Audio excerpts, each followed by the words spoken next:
Good afternoon. Welcome back. So now, for our next session, we're going to have a discussion on how advances in science, governance, and technologies can help manage ocean resources in a sustainable, equitable, and low-carbon way.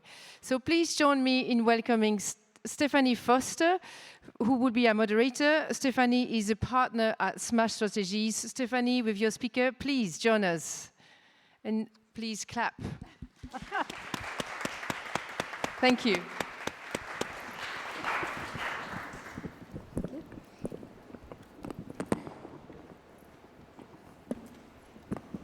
Well, good afternoon to all of you, and thank you for coming to this session. I think it's going to be very interesting and really get a sense of this issue that we often don't necessarily link to climate change. And I think the title of the session says everything. It's everyone's claim, nobody's responsibility, sustainable ocean governance. So just to set up this conversation a little bit before I turn to our speakers, one of whom is here and two will be here virtually. Oceans are about 70% or more of the Earth's surface, and they're obviously crucial to our survival.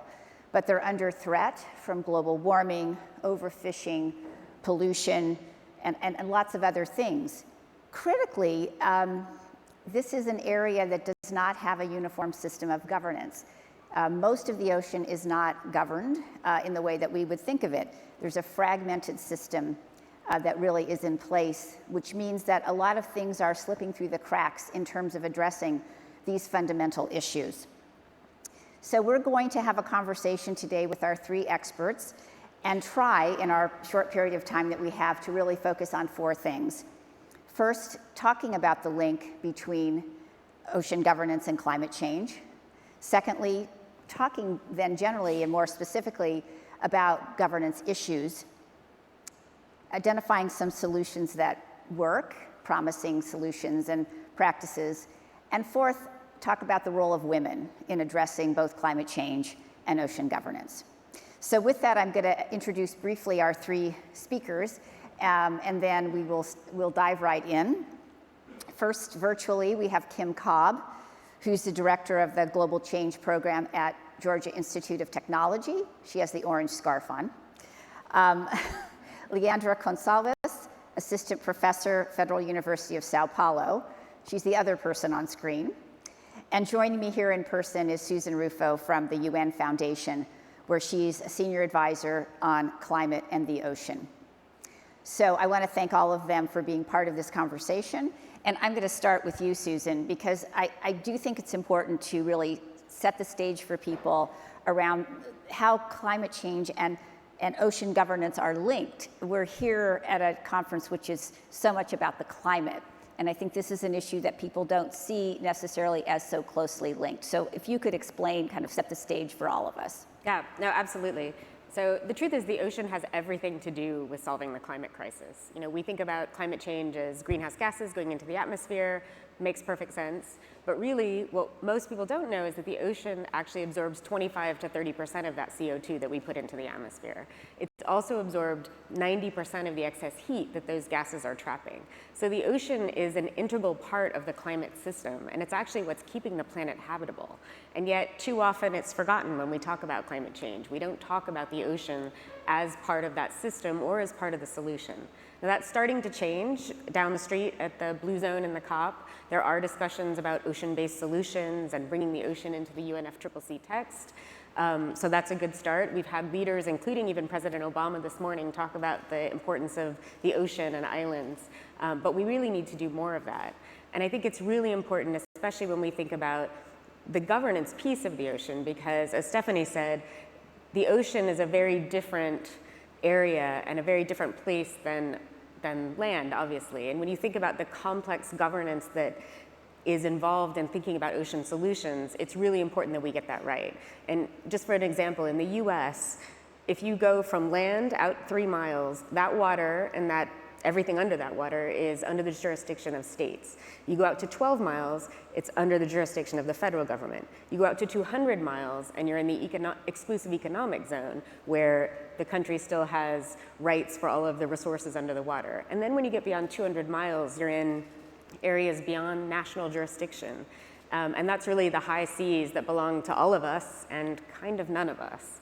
And that makes up 2/3 of the ocean. So when you think about how we implement ocean solutions, we need to think about all of those scales. And trying to deal with that complex area that's 2/3 of the ocean that's outside of any nation's jurisdiction, we have a mix of agreements on mining and fishing and shipping that are trying to deal with some of the issues in those areas. But we need to think much more about how we bring all of that together, particularly in light of climate change. Yeah, it's very daunting when you think about how much of the ocean isn't really under anyone's sort of responsibility or jurisdiction. So I want to then go from that to really talking more about the governance issues themselves. And Leandra, I want to turn to you first. And obviously we're talking about a very complex system, the ocean, with kind of complex layers of governance. From your perspective, can you talk about what you see as the best ways to think about governing and managing these resources in a way that is sustainable? The other part of our title for this is Sustainable Ocean Governance. So what are governance structures that can really help us get to this place? Hello, everyone. Thanks for your question, Stephanie. And first of all, I would like to acknowledge how great it is to be in this panel, which is all represented by women, which is a topic we are also going to touch here. So it's really an advance. So I would first state that the best way to manage the ocean is to include everyone.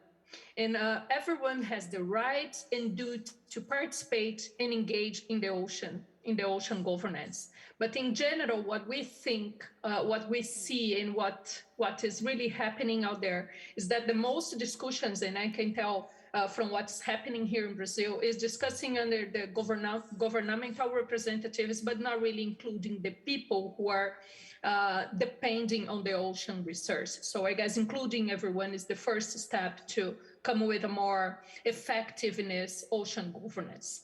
So the best way to manage the ocean is avoiding the so-called panaceas. Panaceas are that kind of solutions that are too simple for the complex problems we have in the ocean. The ocean is too big. It includes different activities. It provides different ecosystem services. We have many communities that depend and have their livelihoods depending on the ocean resources. So it's a very complex problem to manage. And when we find a simple solution, like what we call silver bullet, it really does not work. So the solutions needs to be more comprehensive and context specific, not necessarily a solution that serves well for the purpose in US or in China. It really serves well for the Brazil as well. So we need to find a specific points that has to be addressed to the problems and be well implemented across scales. Sometimes, and I can tell about the situation in Brazil, but it also fits to other countries, we have big problems that are dealing at national or federal scales, but the impact really happens in the local scale. So how can we manage the ocean considering the across scales problem? It's just if we include everyone in these different scales. So I guess we are, I'm not in Glasgow now, but I'm watching the COP26, and I can see we have the discussions that happens in the international scales and the folks who are on the street vibrating and engaging the climate governance. So we need that for the ocean as well. We need to mainstream ocean in these climate negotiations. We need people talking about the oceans. We need included everyone to find the best governance for the ocean. Well, I think that's so interesting that you talk about the issues around being nuanced and complex about how we look at the issue of the ocean and just generally, because there's no one size fits all, I think is what you're saying, and bringing in the voices of people who know what's going on in their communities is very important. But I think it would be helpful, Susan, also to talk with us about, before we sort of talk about the local kind of solutions, what works at the international level? What are you seeing that does help get us closer to a place where there is more responsibility and oversight and ability to monitor what's going on? It's a good question, and like I said, we have this mix of different agreements and regimes that are trying to help us to manage some of the ocean resources, especially out in the high seas. Some of it works, some of it doesn't work so well. I think there are 3 areas that are giving me hope and where I hope we can really take advantage of some opportunity. One is looking at existing agreements and frameworks that we have and seeing how we can actually adapt them to really think about climate change in new ways. And I think of the International Maritime Organization. It's been around since the 1950s. It obviously was not designed to think about climate change at all. It has taken on some targets, not enough, not fast enough, but there is a very robust conversation going on right now within that framework, but also all of the countries and the companies that are part of the shipping industry talking about how they get to zero emissions by 2050, what that's going to take, what the International Maritime Organization can do. And it's an interesting microcosm of a lot of the other discussions that are happening about carbon pricing, about how you leave no one behind, particularly developing countries, how you bring a workforce into bringing in new technologies and completely transforming a system. So it's one sector that crosses all of these international boundaries. It's an old institution that's trying to think about things in a new way, and so that gives me some hope about how do we break those silos.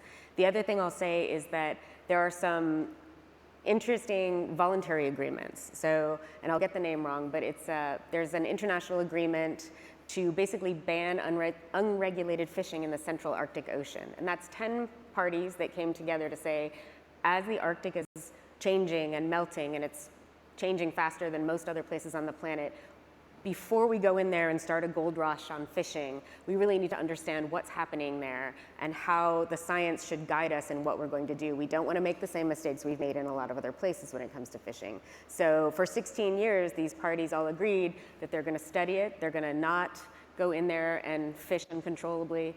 They're really going to think about how to proceed with that and if to proceed with that later. So I think that is also a glimmer of hope in terms of how nations are really starting to think about how do we get ahead of some of these issues before we're sort of rushing out there and changing everything. But just a quick follow-up before I turn to Kim. What was the impetus for that voluntary agreement? There's a lot of work by a lot of civil society, NGOs, I think governments that recognized there was a lot of change. Indigenous people in the Arctic who were seeing this firsthand and knew something had to be done before something got out there and really changed everything. So it was, I think really, it was a lot of work for a long time, but people who really were committed and stuck to it. And I think, as Leandra said, it's all of these voices coming together and really making a difference. There's a push from civil society, but also you really need that government engagement. Mm-hmm. Yeah, it's a place where government and civil society really interact in this space. Yeah, quite a lot. Kim, I want to turn to you and really ask you, I know you're a researcher and you really focus on a lot of, critical issues that many of us don't really know that much about, coral reefs and things like that. But how do you, from your perspective and what you've worked on through this issue, how do you think about how we can break down these silos between ocean governance and addressing climate change in terms of policies, obviously, and awareness, but I think really trying to help people make this linkage?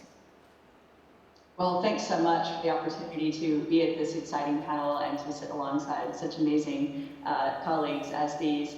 And it's true, my training is as a climate scientist, and I've worked extensively on reefs in the equatorial Pacific for over 20 years now, and really have come up close face-to-face with some of the issues that we're grappling with, both nodding to Leandra's note about the importance of local governance and engagement and building solutions, as well as the kind of dawning realization that as a global framework, we are way late to the game in terms of helping to protect these most vulnerable ecosystems. And so some of the things that I think right now are extremely exciting in this domain, as we think about how can we rush to the aid of solutions in this space, is a program like the UN Ocean Decade, which is just kicked off, and they have a portfolio of that they're putting forward to try to bring people together across the globe working from, in some cases, very local-based efforts that scale all the way to the United Nations level, where hopefully we can learn and accelerate best practices for not just the science of solutions, which is so desperately needed, but also how to develop and deploy these solutions in a way that is grounded in what's feasible and possible at the local level and at the national levels for so many countries around the world. One such effort that I think is worthy of mentioning in this space is the Center for Ocean Solutions, which has just been announced by the United Nations. And it's a very large consortium of institutions and scientists from around the world who are committed to working in a multi-stakeholder framework to think about accelerating these solutions from, again, the fundamental development of the science all the way through the startup commercialization and scaling space that may be required to take some of them to scale. And this is something that I think we could embrace as we think about how to stitch things together a little bit more. Of course, this bridging the science and development and deployment space in a fairly unique way. Here in the United States, of course, we are still working through what our policies for the ocean might mean with respect to climate solutions. And in this instance, I want to call out the amazing work by Ayanna Elizabeth Johnson at the Ocean Collective in putting forward a Blue New Deal to complement what we all know and we've seen across the COP26 is the Green New Deal. So really calling out the opportunity to think about accelerating the ocean as a climate solver. Susan noting that the ocean has already rode us out of so much heat, so much carbon dioxide to date. Its role going forward is critical to maintaining that solution space intact and preserving those environments which are doing so much of that heavy lifting. So that's something that I think we can begin to think about at a national scale as we think about the kinds of pledges and development that countries can make, really articulating and bringing into a policy landscape the ocean's role in adaptation as well as mitigation through frameworks like the Blue New Deal. I think there's great promise there as well. Well, you raise an interesting issue that actually I kind of want to, we're going to loop around, but I want to start with you, Kim, and then maybe Susan, because you touched on this as well. We've talked about governments and civil society, and not so much about the private sector and the role that the private sector can play. Maybe, Kim, I'll start with you if you have any thoughts about that, given what we've just talked about and the Center for Ocean Solutions, if maybe the private sector is part of it, and if not, why not? And then Susan, just talking to you about, you mentioned the maritime industry, but in general, what role can the private sector play? So Kim. The mute button. Yes, thanks so much, Stephanie. So there is, of course, a very important role here for startups and commercialization in the private sector to invest in these potential solutions. There needs to be investments in the fundamental science of solutions, of how we can accelerate the ocean's role as a climate solver, but also, of course, how we can think about building markets around the ocean's role as a carbon sequester. And there are many, of course, there's a lot of funding going in right now for the ocean's role in carbon dioxide removal. And so there's a lot of science being done, but it's going to need to scale. And of course, it has to do so under international policy frameworks that in many cases have yet to be wholly explored. So these are going to have to co-evolve, the science of solutions, the development and deployment at scale, and the evolution of effective policy to ensure that we are all stakeholders that need to have an important voice in the governance of this space, which is critical. So I'll leave it there. Susan. Yeah, and I guess I would add a couple of things. I agree completely with the investment point. I think the private sector is investing in a lot of climate solutions, obviously. I think the ocean needs to be front and center in some of that as well. And it's starting to be. There was, the last few days, there was a new Buyers Alliance for Blue Carbon that was announced, where companies like Netflix and Disney and Amazon came together and said, as we're looking at carbon sequestration and carbon credits, we're going to really develop these blue carbon systems, mangroves and salt marshes and seagrasses, and help to invest in these systems that not only sequester carbon, but also can help to build resilience for communities because they help to buffer waves and storm surges. So I think that's one thing, you know, finance and money from the private sector. I think the other thing is influence and political influence and policy. And I spend a lot of time on shipping, so I'll go back to that sector. But about a month ago, 200 companies from across the maritime sector came together. And these are shipbuilders, ship owners, cargo companies, finance companies, ports, came together with a call to action for governments to help establish a framework to basically help enable this zero emissions from shipping by 2050. And that call to action was taken up just a few days ago. The governments of Denmark and the US and the Republic of the Marshall Islands, which is a very large ship registry country, as well as a very large ocean state, basically put out a declaration saying they are committing to work towards zero emissions by 2050 in the sector, and cited this declaration as one of the things that has kind of brought them to this conclusion. So I think industry has a lot of political power. It's not always been used for the best purposes, but there are coalitions that are starting to help drive policy. And I think for those companies that are doing that, that's a really good sign. And I think for the companies that aren't, we need to make sure they get out of the way. Well, I'm going to turn to you, Leandra, and ask you first, if you also have any reactions on the role of the private sector, but also then have you talk a little bit about the connection between what's going on with oceans and what happens in societies, right, in communities, and those kind of linkages.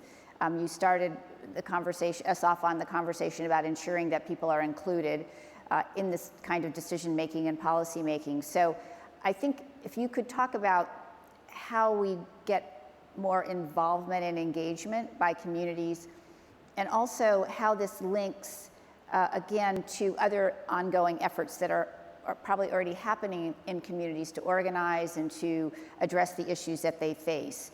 So it's a long way of saying two questions. One is thoughts on the private sector, and the second on engaging with communities.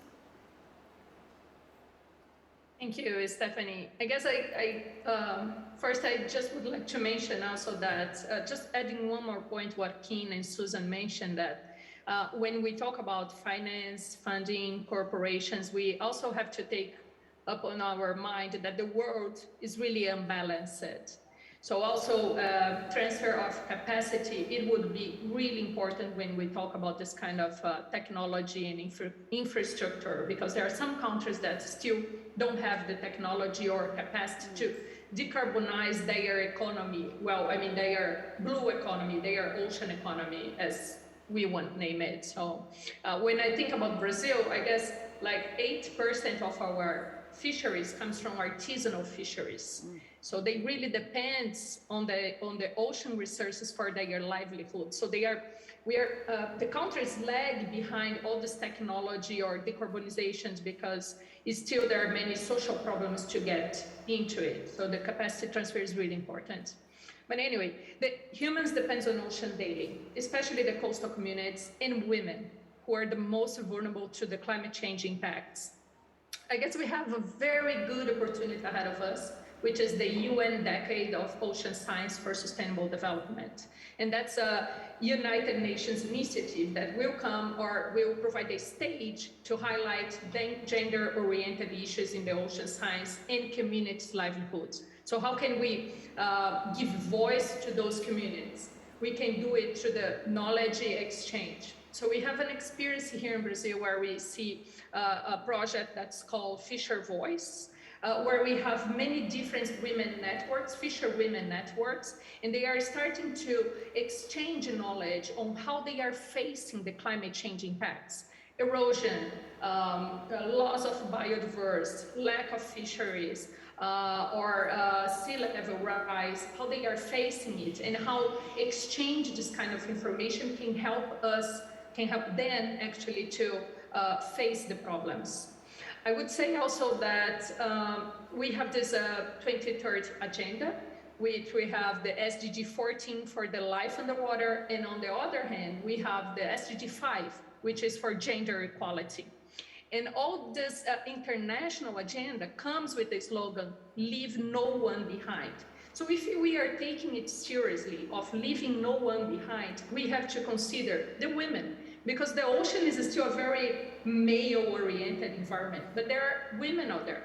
They are swimming, they are fishing, they are sailing, they are diving, they are working with the marine research and conservation.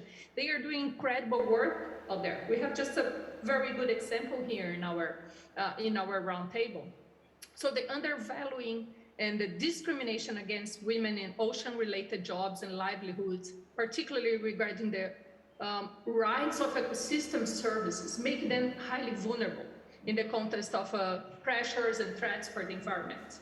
And just for us to have in mind, I come with this figure from the World Bank in 2020, that half of the women of the population is female. So how come we can decide ocean conservation measures without including women?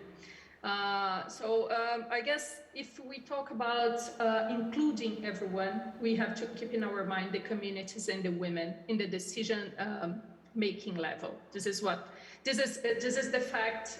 What it has to be consistent with the idea of gender equality, and then we can put together the SDG 5 and SDG 14, and why not to create the SDG 19, as a friend of mine said to me once. Thank you.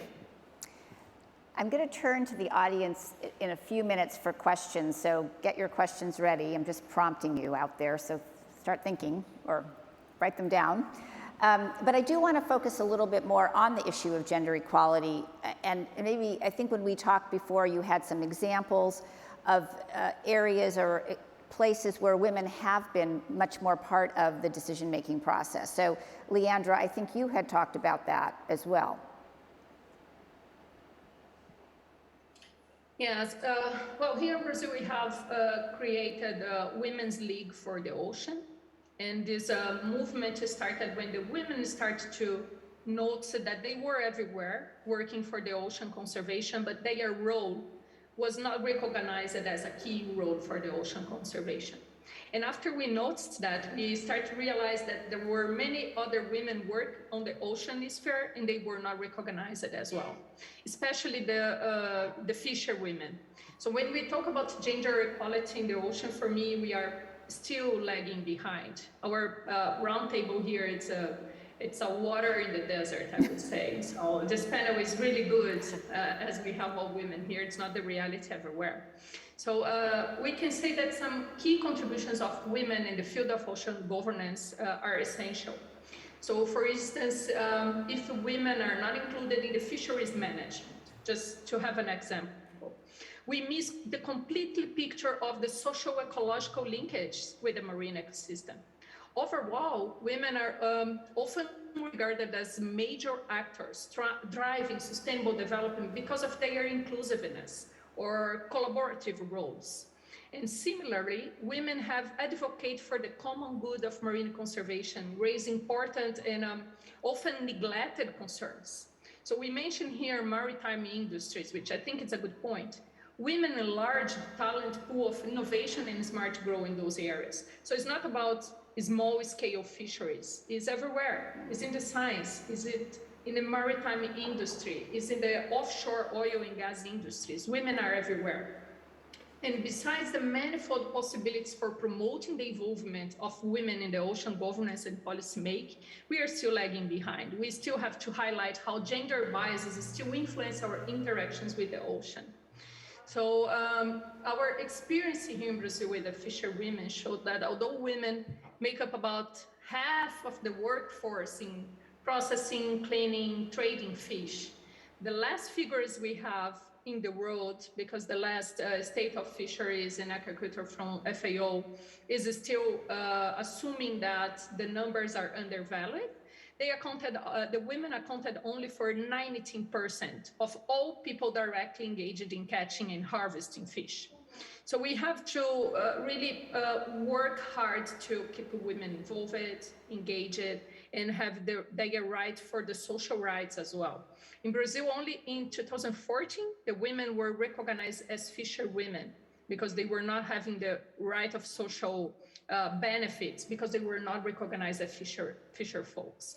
So I guess we should work for that. And also in many parts of the world, women contributions both toward ocean-based livelihood and conservation efforts are still invisible.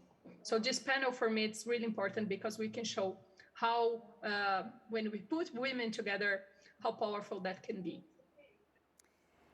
Well, I think that's great, and you're right, we have an all-women's panel here, and the last question before I go to audience questions is for you, Kim, because you were the lead author on this new UN report on climate negotiations and kind of leading into the COP, and apparently the author team majority of them were women.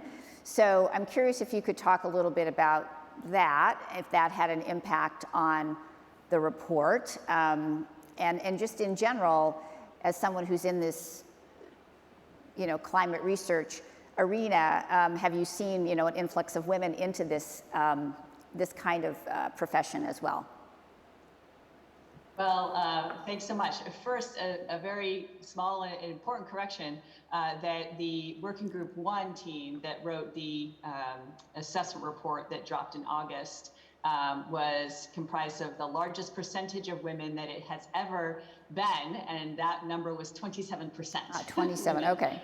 So, it's a far cry from gender parity, but it is a significant advance from previous Working Group 1 reports. And so we might reflect on why that is. Of course, Leandra was talking about systemic bias that is present in so many areas, but academia and science is definitely one of those, and especially in the physical sciences, where these authors are pulled from, is an area where we have real gender underrepresentation across all ranks of scientists. And so it's really notable that such an effort was made during this assessment report to increase that number dramatically. We had, for the first time, really great representation of women across the leadership structure of the report.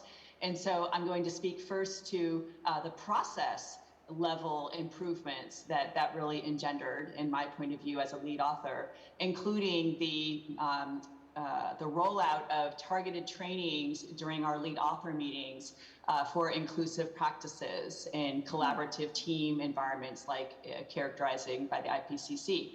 And so when you think about the practices that go into a robust process where it's absolutely critical that every voice contributes their talent and their perspective to this process and this outcome in order to achieve the best report.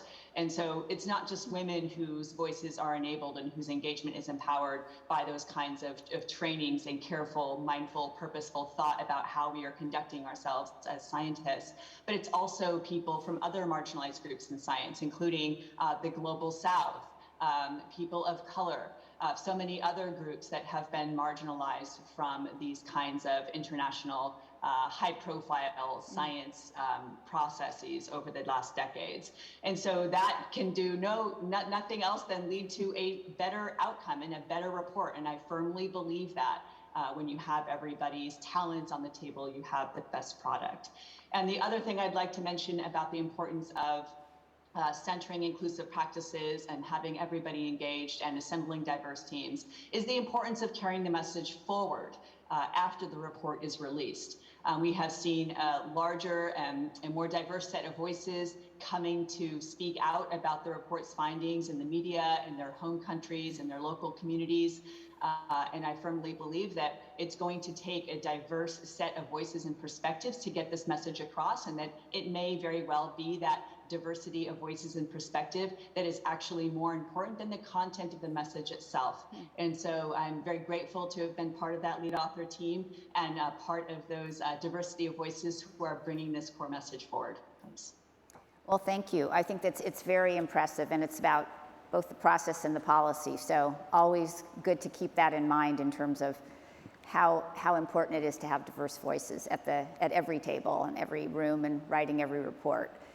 So I'm going to turn it over to you all, and what we're going to do is just take a few questions, and then I'll ask the panelists to react to whichever of the questions seem the most appropriate for them, and then we're going to wrap it up. So I am looking, okay, so please, yes. And tell us your name if you wouldn't mind, and then your question.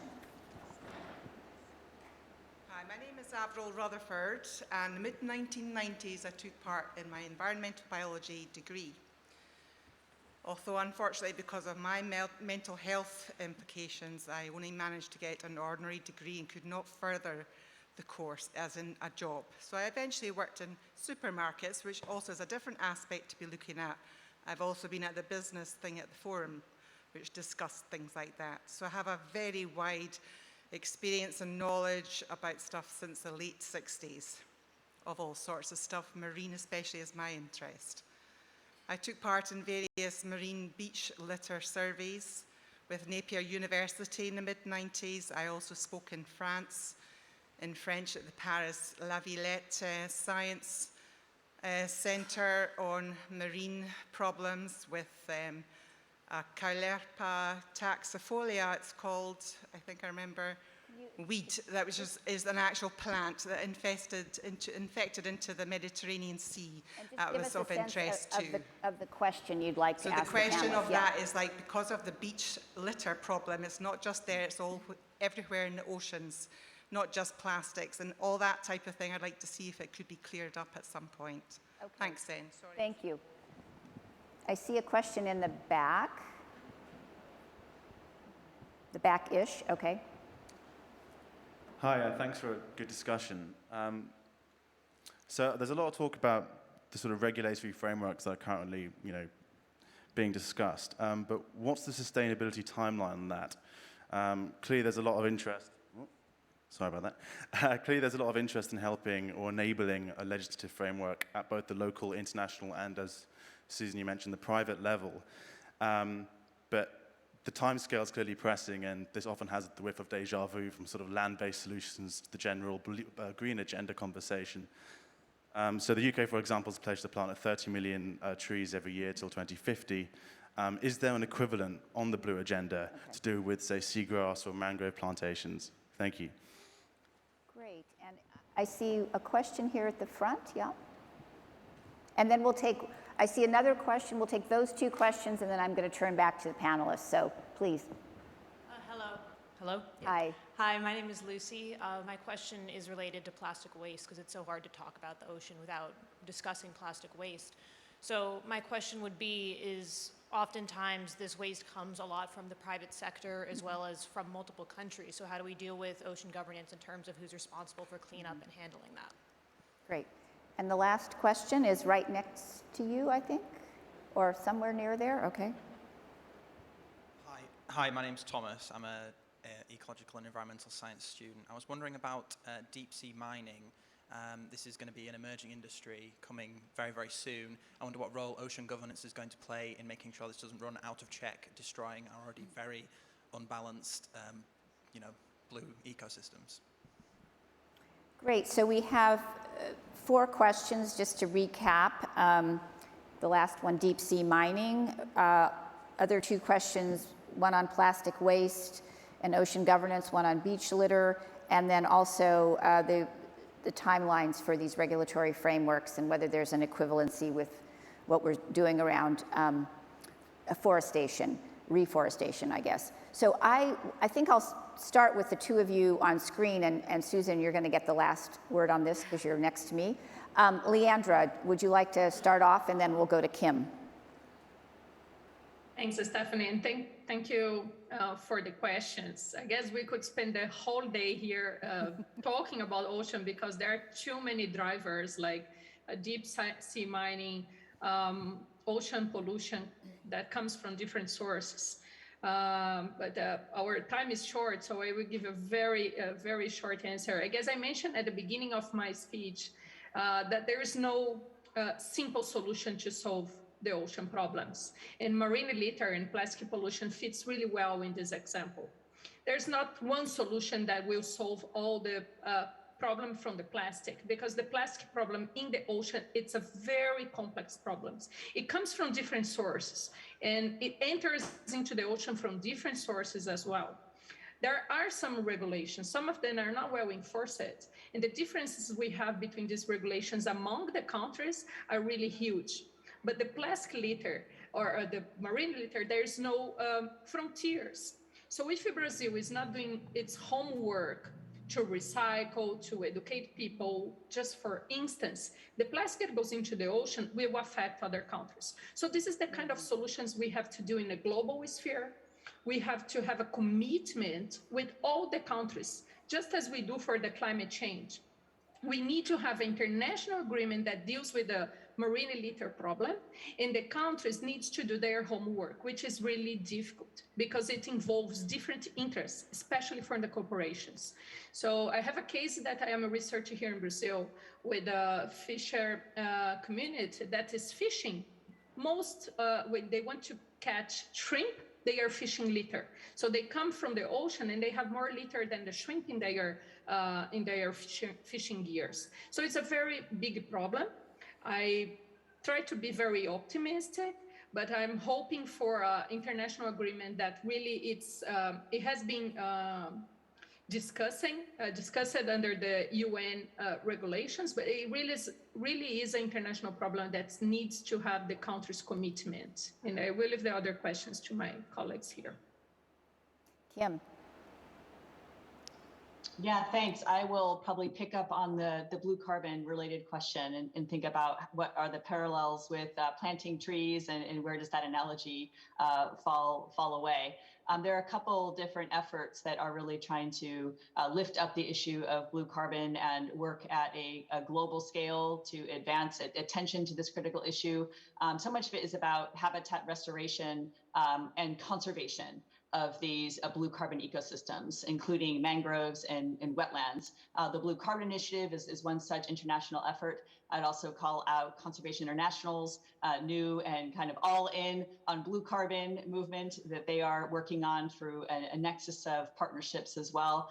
And then I'll just call out where the rubber's hitting the road here on the coast of Georgia, where I live, where we have some of the largest tracts of protected and undisturbed wetlands across the eastern United States. And of course, lacking any kind of climate forward policymaking, these wetlands are coming under increasing pressure from development and other sources of environmental degradation that's harming their core function as a massive sequestration of carbon and buffer against climate damages, including sea level rise, storm surge, et cetera. And so really when we think about what is critical, coming back to thinking about a national level framework that recognizes the role for local communities in benefiting from these ecosystem services that go way beyond the climate aspect to include ecotourism, of course, the fisheries industry, as well. And so, you know, this just is a critically pressing issue, and the timescales involved are different than trees because it's a now term issue. Are we going to move to protect these critically endangered ecosystems and restore them where we possibly can today and reap those benefits right now? Or are we going to walk a path where we're going to see the ocean's potential as a massive carbon sink slowly erode as these opportunities slip through our fingers? These are pressing questions right now with very near-term implications. Susan. There's so much there. I guess I'll just add on the blue carbon piece, I don't know of a target like that, but I think it would be a great idea. What I do know is that there are countries that are now within their nationally determined contributions, which are their plans for how they basically are going to, you know, contribute to the Paris targets. They are putting in mangrove restoration and mangrove protection and salt marsh protection and seagrass mapping and protection, countries like Seychelles or Belize or Colombia. So I think getting that mainstreamed into the climate planning that countries do is really critical. That's not an international governance issue, but it's certainly a national governance issue. And I think that, you know, the more that we can do to sort of support and encourage that in whichever country you come from, I think that's a really big step forward because the ocean shouldn't be on the sidelines. I guess the other piece I'll just talk to you briefly was the deep sea mining question. Yes, I think that, you know, right now there is an international deep sea mining authority. It has not been known as the most progressive agency. They are working on rules now to think about how we actually might mine the deep sea. I think a lot of people are very, very concerned about where that's going, and definitely trying to avoid that Wild West gold rush mentality to get out there, especially before we understand what's even out in the deep ocean. 80% of the ocean is unexplored, unmapped, unobserved. We don't even know what we would be touching and messing up if we really start to get out there and do this, let alone what impacts climate change might have or the impacts of that industry on climate change when they start disturbing that soil. So it's something that's a really critical issue. It needs to be looked at. It needs to be taken out of just the silo of that authority and looked at in the context of climate change and with all of these other authorities. So it's a really great point.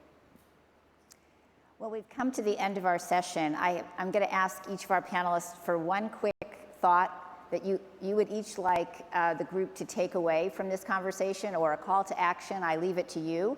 So I'm going to start with Kim, and then Susan, and then Leandra. So Kim, you're up. Well, I think one thing that we really have going for us is that pretty much every human on the planet has a kind of a sacred tie to the ocean and a desire to really keep it healthy and thriving for our future generations. And so with that at our backs, we can ask ourselves how we can get involved in our local scale efforts to lift up the issues that are critical to the communities close to our homes, and recognize that when we add momentum to these groups' work and lift them up, we're actually resonant with so many other such communities across the world in moving to ensure that this critical ecosystem continues to perform for us, but also continues to be a resource for generations to come. So this is why I asked today, find those organizations and get involved. Great. Susan. Yeah, I would just say, you know, obviously everyone here cares deeply about climate, probably about the ocean too. I think we need to really think more about, just as we're thinking about these solutions, always make the ocean part of it. You know, we've talked a lot about the problems, but the ocean isn't just a victim. It's actually a hero in the climate story, and it's a source of solutions. And the more we can integrate those, the better we are going to be able to actually handle this crisis. And that goes for mitigation and adaptation. The ocean is a really important part of both of those stories. So, Leandra, you have the last word. I would first second King and Susan, especially for the ocean and climate relationship. I have been a voice here also claiming to include climate and ocean together. Hopefully next year or next COP, we will see more ocean in the climate negotiations. But also I would say that my takeaway from this meeting is that it is necessary to reduce the structural and systemically embedded hurdles to continue to lead this mainstream gender in the ocean topics. It does start with us. So I think if there's something we can do is to be together as we are here, as people are in the streets at the Glasgow. So if we are together, we can really pursue this pathway for transformation in the ocean towards the sustainability. Well, thank you to all the panelists. Thank you all for coming. It's been a really rich discussion, and I've certainly learned a lot from all of you and also from all of you. So thank you very much. And let's give our panelists a round of applause.